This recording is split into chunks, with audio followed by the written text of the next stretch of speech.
আমির শরীয়ত মুফতি আব্দুল কাইয়ুম সাহেব, আমাদের রাহাবার, আমাদের ইমান পীর আল্লামা মুফতি আব্দুল কাইয়ুম সাহেব হুজুর। সারা দেশের লোকে গাল দেবে, পাগল বলবে, প্রতিবাদ হবে, প্রচার হবে, এটাই আল্লাহওয়ালা হওয়ার চূড়ান্ত আলামত।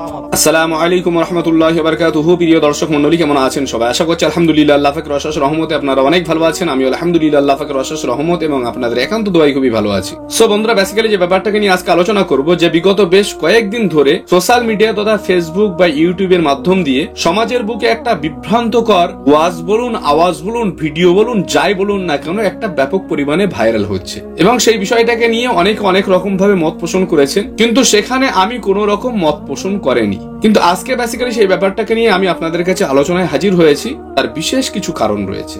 সর্বপ্রথমে বলে রাখি, কেউ যদি তাদের ঊর্ধ্বতন কোনো নেতৃত্বকে আমিরে শরিয়াত বলে দাবি করে, কুতুবে রব্বানি, সারাগায়ে চুলকানি, এরকম বিভিন্ন রকমের দাবি করে বসে থাকে, তাতে আমার কিচ্ছু এসে যায় না। কারণ এই ভিডিওটার সঙ্গে আপনারা সকলেই কম বেশি পরিচিত আছেন। তো নতুন করে এই ভিডিওটা সম্পূর্ণ পেলে করে দেখানোর মতো কোনো অপেক্ষা রাখে না। আমির শরীয়ত মুফতি আব্দুল কাইয়ুম সাহেব জিন্দাবাদ, আমির শরীয়ত মুফতি আব্দুল কাইয়ুম সাহেব জিন্দাবাদ, অল ইন্ডিয়া সুন্নাতুল জামাত জিন্দাবাদ, নারে তাকবীর। কিন্তু অপেক্ষার আগে কিছু কথাবার্তা বলার। ঘটনা হচ্ছে, মাথায় টুপি দিয়ে, মুখ ভরা দাড়ি নিয়ে, গায়ে জুব্বা পরে কোনো একটা ওয়াজের মাহফিলে যদি বলা হয় যে কোনো একটা ব্যক্তি বা কোনো একটা মুফতি সাহেব, কোনো একজন আলেম, সে যদি একজন সাধারণ মানুষের ইমান হয়ে দাবি করে যে তিনি আমাদের ইমান, তিনি আমাদের রাহাবার, এই ধরনের দাবি যদি কেউ করে, তখন তো দুটো একটা প্রশ্ন থাকবে ভাই। কারণ ঘটনা হচ্ছে, তোমরা তোমাদের ঊর্ধ্বতন নেতৃত্বকে যদি আমিরে শরিয়াত বা কুতুবে রব্বানি, সারা গায়ে চুলকানি এরকম উপাধি দিয়েই থাকো, তাতে আমার কিচ্ছু আপত্তি নেই। কারণ বিগত দিনের ইতিহাস আমরা সবাই জানি, গোলাম আহমেদ কাদিয়ানীকে একদল মানুষেরা নবী বলে আখ্যায়িত করেছিল। তো এটা হলো আখেরি জামানা, এরপরে আর কোনো জামানা তৈরি হবে না, এরপরে আর কোনো নবী আসবে না, রসুল আসবে না, অতএব এটাই হলো শেষ জামানা। তো শেষ জামানায় অনেক কিছুই দেখতে হবে। তো ঘটনা হচ্ছে, গতকাল রাতের বেলাতে একটা ভিডিও দেখে আমি সত্যি অবাক হলাম যে একজন ওয়াইজিন বক্তা, তিনি ওয়াজ করতে করতে বলছেন মুফতি আব্দুল কাইয়ুম সাহেব তিনি হলেন আমাদের রাহাবার, তিনি আমাদের ইমান, মানে বিভিন্ন ধরনের মানে পাম দেওয়া কথাবার্তা যত রকম থাকে, সব রকম পাম দেওয়া কথাবার্তা সেখানে চলছে।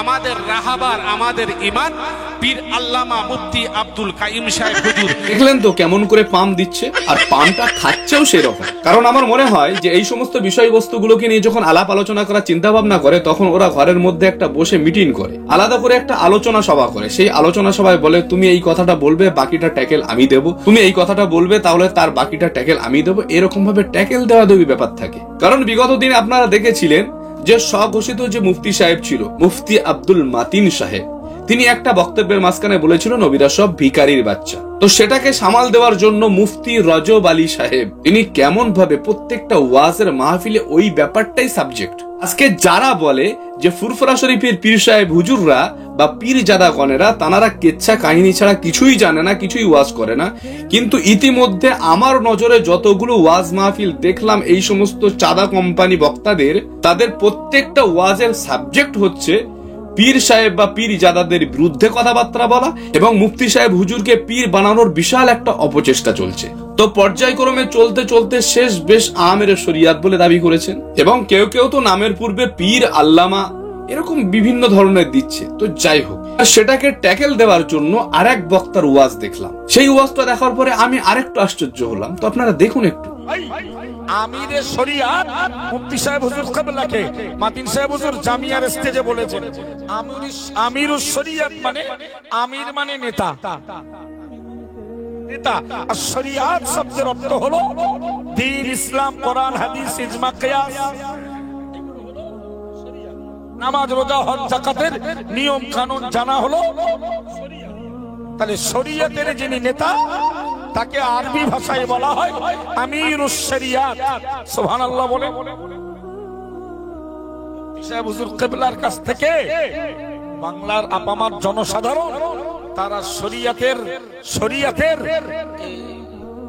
সহযোগিতা নেন, মাসলা মাসাইল, অন্যায় কাজের প্রতিবাদ, এতগুলো মাদ্রাসা পরিচালনা, এগুলো কি একজন শরিয়াতের নেতার বাইরের কাজ?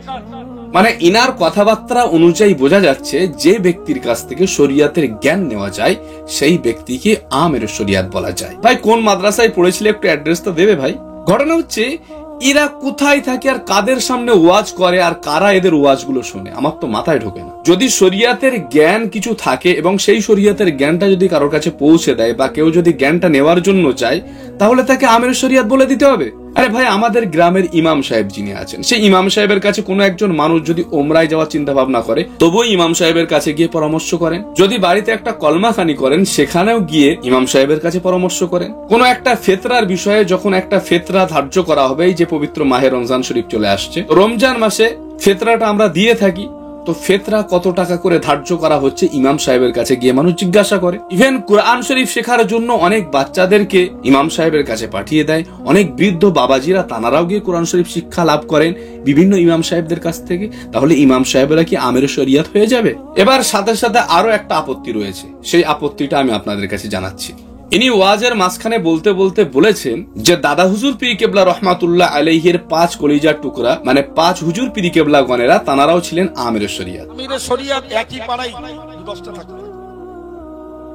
শরিয়াতের নেতা যদি 10টা যোগ্য আলেম থাকেন, হাক্কানি আলেম থাকেন, 10 জন যদি খোদাভীতি আলেম হয়, 10 জন যদি তাকওয়াপন্থী আলেম হয়, তো 10 জনই আমির শরিয়াত। দাদা হুজুর আমিরুস শরিয়াত ছিলেন, 5 হুজুর কেবলাও তো আমিরুস শরিয়াত ছিলেন।